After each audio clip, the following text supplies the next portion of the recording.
Ladies and gentlemen, viewers, followers, and subscribers here on VidMe as well as YouTube.com. Welcome to the laundry room. That's right, this is Pillar to Post. I am your host, Pete Wall, and it is Friday, the 12th of May, 2017. And if you see me look to the side, yes, I had to check the date. I have had a very, very bad day. Very bad day. And I want to apologize to the viewers because I try and get my videos out there earlier. That way I'm more on a schedule. And as of late, my videos have been coming at all hours. And I don't like that. I wanted them coming up on around the 1 o'clock in the afternoon hour. And because of stuff going on in my life, I haven't been able to keep on that schedule. Now, this video here was supposed to be out at 1 o'clock today, and frankly, I'm going to be honest with you, I am dead tired. I have spent almost the whole day in and out of the hospital. Wake up at 6 o'clock in the morning, get ready, go to the hospital, spend a couple hours there, come back home, try and get rest. Didn't happen. And then 3 o'clock, go back to the hospital, sit there for another 2-3 hours, back home, and now I'm doing this. Now, I shouldn't trouble you with my petty bullshit, but I do want to make it very clear. I will be going in for minor surgery on the 16th of May. So there might be a couple of days where I'm not uploading content. I do apologize for that. If I can do it, I will. If I can't, I'm sorry. I'm not going to be able to. I need to recover. I don't want to have to take a day off. I think the 16th falls on a Monday, so that would be a Monday Night Raw review day. If I can do it, I will. I promise. I'll do my best to do what I can. But if I can't, I hope you're going to have a little forgiveness in your heart, because I do need to heal up a little bit. Today's podcast is brought to you by Audible. Get a free audiobook download and a 30-day free trial at www.audibletrial.com/pillar-to-post. They have over 180,000 titles to choose from for your iPhone, Android, Kindle, or MP3 player. I'm telling you, man, they have got so many different wrestling autobiographies. They've got AJ Lee's new one out, Crazy Is My Superpower. They've got Mick Foley, so on and so forth. There is so many to list off. I don't even want to put the energy into it. They also carry every genre you can think of or imagine. Me, I prefer fantasy fiction. I love Anne McCaffrey. I love some science fiction as well. That's where I lean to. But I have taken it upon myself to get AJ Lee's Crazy Is My Superpower, because frankly, in this day and age, she is the top woman in the wrestling business, even though she is gone. But yes, make sure to take advantage of this, people, because you do get a free audiobook. You can unsubscribe to Audible the same day. They will not take back your free copy. Remember, www.audibletrial.com/pillar-to-post, and I will make sure that that link is in the description below. Take advantage of it, because they are our sponsors here on Pillar to Post, and you getting a free copy, you signing up for that free trial, it doesn't just benefit you, it benefits me, and it benefits Audible. It's a circle, people. We're all helping each other out, and that's what this channel is all about. So, remember, audibletrial.com/pillar-to-post. Now, I was looking online today, and yeah, there is some news, but I've said it right from day one this week. There is a terrible lack of news out there. I got what I could. You all know that, well, I reported on my last show that Daniel Bryan and Brie Bella had their daughter finally, 11 days late. It was named Birdie Joe. Or she was named Birdie Joe, not it. Sorry. I've got 3 of my own children. Sometimes I refer to them as it. They can be quite the characters sometimes. But that's passing news already. And you all know that Wesley Blake also had a daughter as well. And yes, that's happy, happy news, but not the news we want to hear. But I do have some news. So how about we get right into it. Get a little nasty with the news today, and hell, if I'm not going to be happy with it either, I might just do a little rage too. But WWE NXT Superstar takes a swipe at CM Punk. That's right, Hideo Itami took a swipe at CM Punk when tweeting about his May 20th match against WWE NXT champion Bobby Roode at TakeOver Chicago in Punk's hometown. The originator of the GTS tweeted the following. Hideo Itami said, "Chicago is the perfect city to hit my go-to sleep. Hashtag NXT TakeOver Chicago." Now, you know, my co-host told me that there is a rumor out there that CM Punk might be coming back. I doubt it. I really highly doubt it. I know, Red Rainer, you're excited about it. You're excited that it could happen. Not going to happen. But if it were, this would be the perfect way for him to come back. I'd have him come back in NXT. Why? Because it's doing so much better than the main rosters. Right now, you get shit on the main rosters. And although CM Punk would be able to elevate the action that's going down on Raw or SmackDown, I would love to see him in NXT. Because I've seen him fight almost all the people here on the main brand. Yeah, we got newcomers, Baron Corbin, Bray Wyatt since he's left. But Hideo Itami versus CM Punk. Can you imagine that match? Just sit back and just imagine for just a moment what kind of match these two would put on. Go to sleep versus go to sleep. Who would have the upper hand? That is shit that would make TV break. I would be there for that. Honestly. I love what I've seen from Hideo Itami. We all love what CM Punk did in the ring. You throw these guys in the mix together and you get the largest pipe bomb ever. I would sit there, front row, just to see that fucking match. Would love it. Moving on. The Young Bucks excuse me, Jesus. Like I said, I'm tired, people. Young Bucks on the possibility of signing with WWE. Also, why now isn't a good time to go to WWE and a TNA run. Now, recently on E&C's Pod of Awesomeness, pro wrestling greats Edge and Christian welcomed the Young Bucks, Matt and Nick Jackson, to the show. The 3-time Ring of Honor World Champion, or Tag Team Champions, talked about the turning point in their professional wrestling careers and whether a WWE run is in their future. Now, according to Nick, leaving Impact Wrestling was a major turning point in their pro wrestling journey as they decided to gamble on themselves.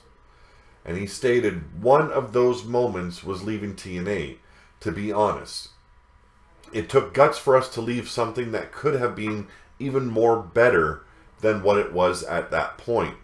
But we felt like we were being underutilized at that point and we weren't making money at all." Now, Nick continued, "I think it took guts for us and it showed that we have confidence in ourselves to leave there and try to get popular on our own. From there, we said to ourselves, let's just try something different and try to have fun. And from there on out, it seemed like it clicked. And it did. Those guys have gotten huge." On the subject, Mr. Instant Replay said the brothers started using the personas they had gotten over the PWG everywhere. We just realized that we can't just hand our stuff over and hope that someone else has our best interest at heart. Like, we learned that the hard way. So I think we realized, let's just do it our way and let's not rely on someone else to get us over. Let's get ourselves over. We know we're good wrestlers. Let's show everyone we're good wrestlers. Excuse me. Lost my spot there for a second. Let's see. Let's show everyone we're good wrestlers. Let's also have a little bit of an attitude switch, Matt reflected. Something just switched in us that we quit that place and we just decided to do an attitude switch, and we just started experimenting with something we'd been using at a company called PWG. Nick was talking about it earlier. We kind of used these characters where we had that attitude, and it got over in Reseda, California. But it was the only building we had ever gotten over at. So we said, let's try to take that same attitude. Let's use that same character we got over in one building. Let's try to do it everywhere. And that's what we did. We decided to just take that act on the road. And fortunately, we started getting booked a lot. Now, as for whether the BizCliz Elite Tag Team will one day materialize in WWE Universe, Slick Nick indicated that the pair is under a contract for approximately 18 more months. And they stated, right now we can't, obviously, because we're under a contract for the next, 18 months or so? But I don't know. It's such a hard question to answer because right now, I'd say no, obviously, because I can't, and we're having a blast on our own, doing it the way we do it. We're having a good time doing it. I don't know. It's never say never, I guess. You can't really say no to that because that is the place everyone has wanted to wrestle. So I can't say no, but as of now, we're happy with what we're doing. Now, Matt posited that would not be the good time for the Bucks to go to WWE right now because so many talents are getting signed there and they would not want to get lost in the shuffle. And he says, even if we were available right now, now is not the time to go for us because everybody in the world is going there, and so for the first time I can even remember, it doesn't seem cool to go there right now, Matt admitted. I think for us, if we did sign right now, we'd probably be lost in the shuffle. They kind of repeat themselves, don't they? Additionally, Matt claimed that it would be hard to leave the creative control they have now. Moreover, the older Jackson cautioned that if they do not sign with WWE at the end of their current Ring of Honor deal, it probably will never happen. And we're so appreciated right now, like by the companies we wrestle for. We're pushed to the top, we're in the main events, we pretty much get whatever we want creatively.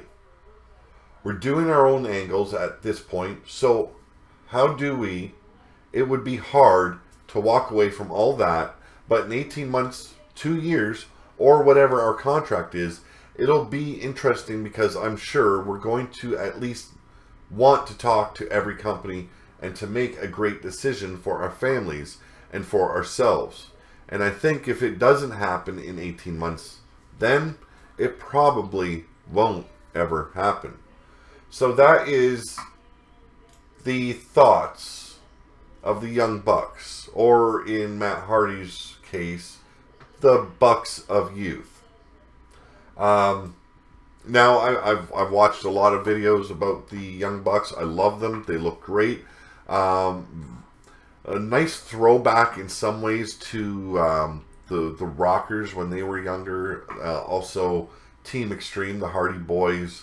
But they have their own style as well. It isn't like they are replicas. You know, these guys are younger. They're they're making waves with what they're doing. They're in the Bullet Club. They're in the Elite, and They do their thing. They're popular all over the world. They make a killing selling merchandise. And like they say, they got the creative control. And if they go to WWE, they give that up. So they are whatever Vince McMahon sees them as. And right now, they'd look at them and they would get lost in the shuffle. They'd be made jobbers because they are small guys. And in the tag team, look at what they're doing with the tag teams. They would suck.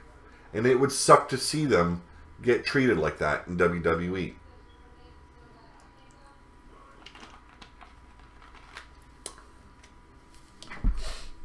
Now, I've got a Kenny Omega article here as well. And he made a comment, said rematch with Okada being too soon. He also talks about leading NJPW into US and new choice for the fans. Now, Kenny Omega spoke with ESPN on a number of wrestling topics surrounding NJPW. If you don't know what NJPW is, it is New Japan Pro Wrestling. Here are some of the highlights from that interview. He talked about his upcoming rematch with Okada. And he says, if I'm going to give you a personal opinion, I would say that I personally think it's too soon to revisit that match.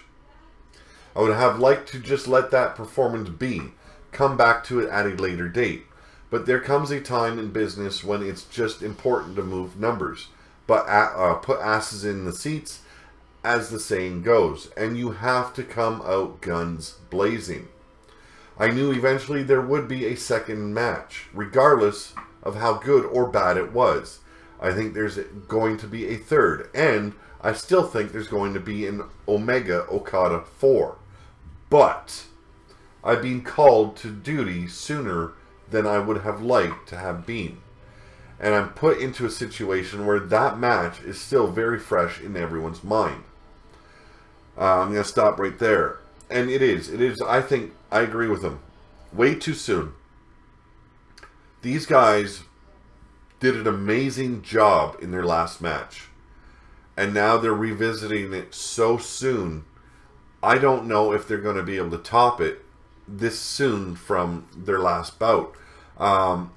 With everyone still having that last match so freshly ingrained into their mind. And then trying to top it, it just might end up ruining the sequel to match 1. But these guys do have the talent to actually succeed and do better in match 2. But we're going to see when it comes.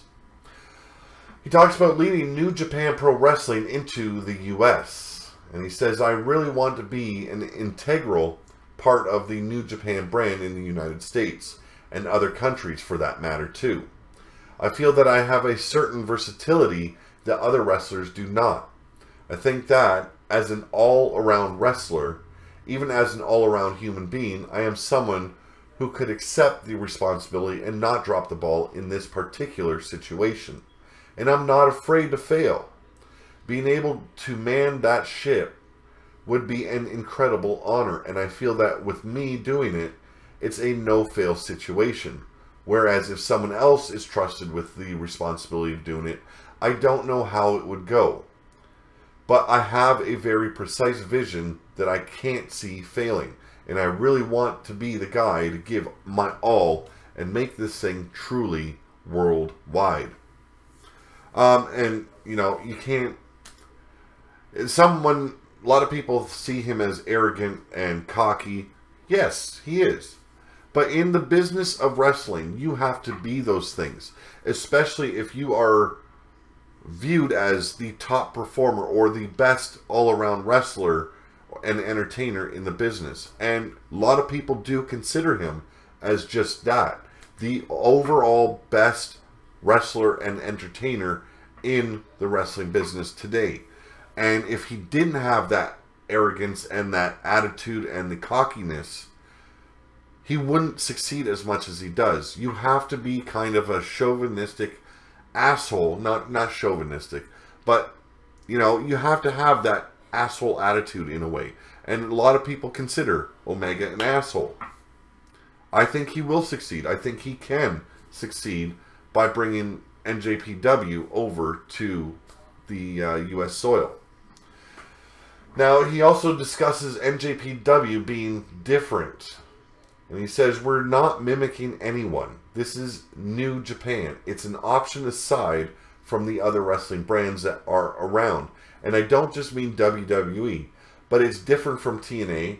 It's different from Ring of Honor. It's really its own thing. It's got its own distinct look. Its own distinct style. And that it does. If you've ever tuned in to an episode of NJPW, you're going to remember, or a pay-per-view for that matter. Great stuff. Now, there's been recent criticism of Triple H and of the WWE Performance Centers and their style of coaching and training and working with these up-and-coming superstars.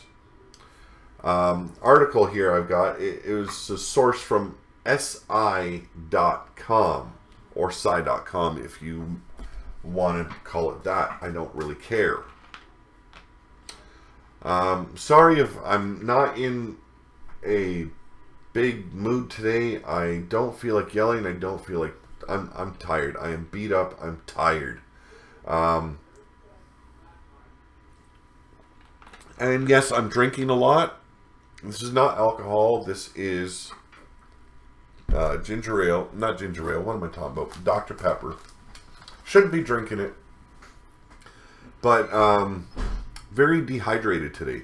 Very dehydrated. Even my blood work showed that. And so, could be a reason why I'm so tired. Also, insomnia doesn't help.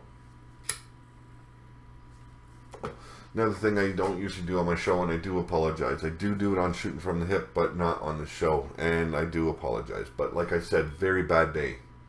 Now, Triple H recently spoke with Justin Barrasso from Sports Illustrated Extra Mustard website. The full interview is over there. Criticism on the style of the WWE Performance Center being robotic and lacking the individuality needed to succeed in pro wrestling. That was a question posed to Triple H, and he responded with, the misconception is always the same, and it's absolutely wrong. We are looking to make our talent as diverse as possible. People say everyone is wearing the same thing and training the same way, yet they are not training the same way. We are grouping people together to work on building certain skills. The core of what we do is the same, yes. You have to learn the same skills, techniques, and foundation when you start. Then we set you up with people to develop your characters. We want the talent to develop their characters. We want them, every single one of them, to be unique and have their own feel. Yes, we are all wearing the same gear. That is because when you're here, we're all the same. No one is above anybody else. And we're all here to learn. We are a team and a family. What we do in the WWE is a partnership. It's a partnership with the guy across from you. It's a partnership with everybody here. That's a little bit different way to say it. One of the pieces of the Performance Center that makes me so proud is when somebody succeeds here. The whole place goes nuts for them. They are all here to help each other succeed. When you can build that type of climate, it shows our culture within this place is right to develop and to cultivate the best talent possible. I do agree. I do agree in a lot of ways. Why not have everyone dressed the same? I'm not opposed to that. It shows, like you said, no one is above the other. And we're not talking NXT here. We are talking the Performance Center. This is where new wrestling stars are being created. Excuse me. They're being created from the ground up. They're being taught the basics. They're being taught how to create their character. And they're getting help from professionals that have been in the business to get to where they want to be. And as they get better, they go to different levels. Some that don't succeed as quickly as the others, they stay behind. But they're always with a group of people, and they're always in the same garb. They're always being trained the same way. And once they've got that character, it's up to them to become individuals. And the way to do that is through more training. So I don't know what everyone's problem with this, the way the Performance Center is being raised. It makes absolutely no fucking sense to me. Talked about the WWE Performance Center coaches. Currently, Matt Bloom, Steve Corino, Norman Smiley, Terry Taylor, Robbie Brookside, Adam Pearce, Scott Taylor, also known as Scotty Too Hottie, and Sarah Amato are coaches there. And he goes, what makes a successful coach? And he answers his own question is the coaching process is very difficult. Just because you were talented in this business does not mean you will doesn't mean you will be gifted at teaching it. Great players don't always make great coaches, and great coaches weren't always great players. We've worked to find a very diverse group, focusing in on who connects best with people and who gives the right message, and then connecting a coach with the message they are best at conveying. For example, Norman Smiley is one of our best beginner training coaches. Norman is one of our most trusted and valuable coaches. His work is incredibly important in formulating and the building blocks to create success in the ring, so it is essential to build a strong foundation. That's Norman's wheelhouse. Areas like the movements, the rolling, and how to protect yourself at all times. So you find the right people that have that right connection with the talent. You narrow in on the area where they are exceptionally talented at coaching, and you then have them work in that faucet. I can't dispute anything he says. He answered it very clearly. If you can't understand the words he's speaking, you need to just stop, shut the fuck up, and move on. Because he's speaking clear as day. And if you can't understand intelligence and the way he laid it out, and it's very in layman's terms that he made everything understandable, then you need to take a pill, or you need to go to one of those special classes for, challenge people. And I don't mean that in a bad way, because I've got family that are challenged. I've got friends that are challenged. I don't mean that in a demeaning way. But obviously you need help, or you need to go back to school if you can't understand what Triple H has said in this interview. You keep on bitching the way they're using the Performance Center. Look at TNA's talent right now. They all fucking suck. And at least when you get a new guy coming out of the Performance Center, he at least can wrestle, he can somewhat act, and then they go into NXT and they improve. And once they're good enough, that's when they get brought up to the main brand. Or in some instances, we have an Eva Marie incident, and she gets brought up a month after joining. That's sad, and she's gone. So we don't have her hindering our hopes of women actually being treated like wrestlers. Moving on, Asuka's undefeated streak reaches 173, unless WWE decides it didn't. Now, there's been a lot of speculation, but Bill Goldberg and Asuka, in a tweet, were working out how his were calculated, and that is in this article as well. But officially, I believe she has defeated Goldberg's streak finally. Let's see what WWE is going to do with it in the long run, but I will read this article to you.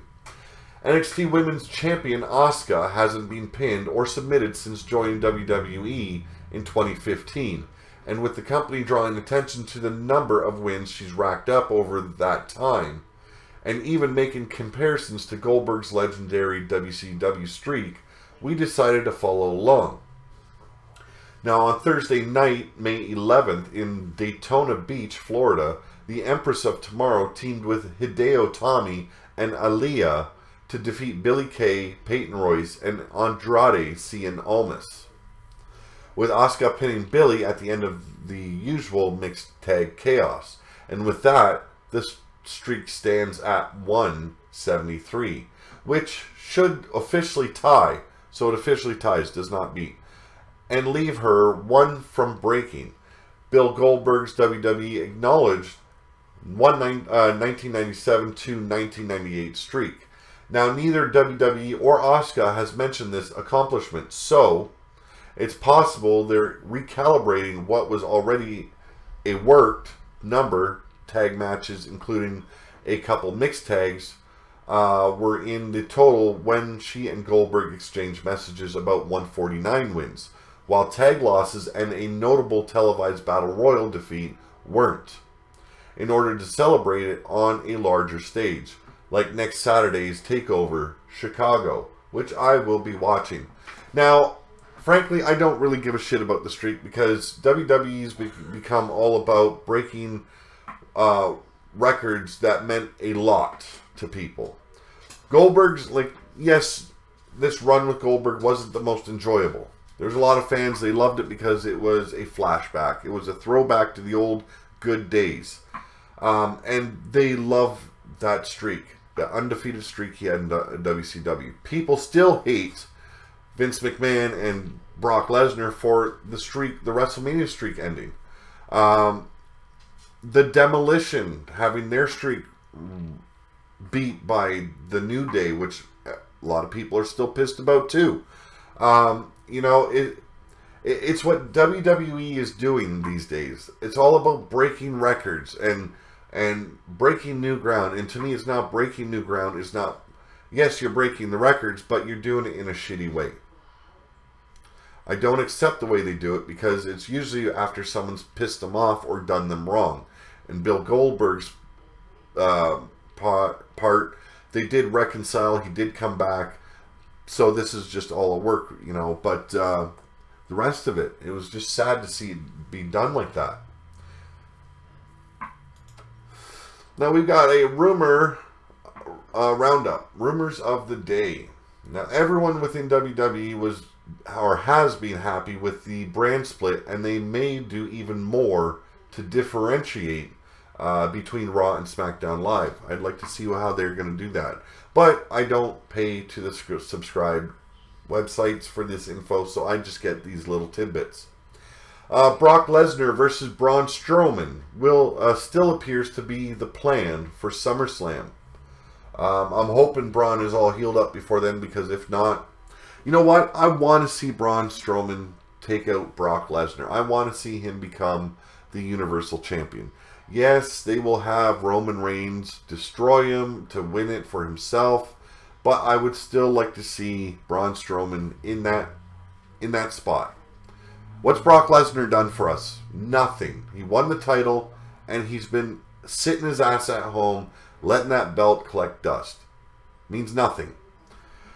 Third rumor. The reason Raw was such a disjointed show this week was because of Strowman's injury and the need to change major plans to account for it, per The Observer.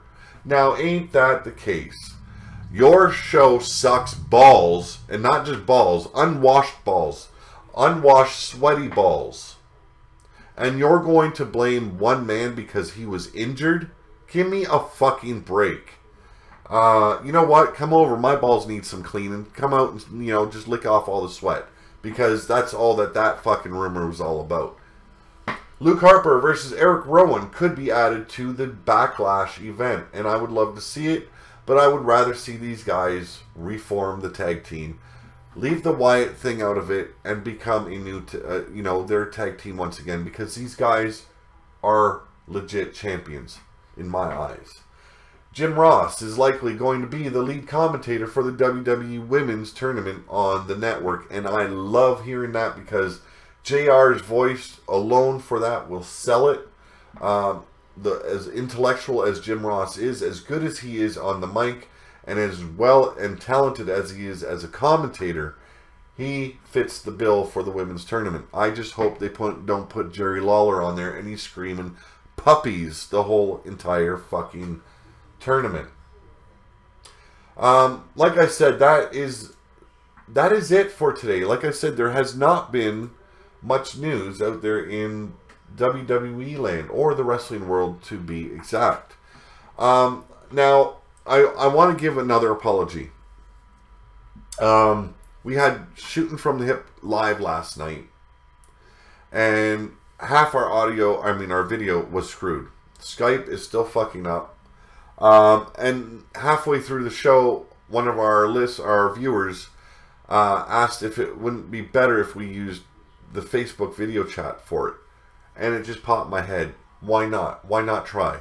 So after the show, we tried it. It looks like it works great. So next week, Thursday at 8 p.m., make sure to check out Shooting from the Hip right here on Pillar to Post.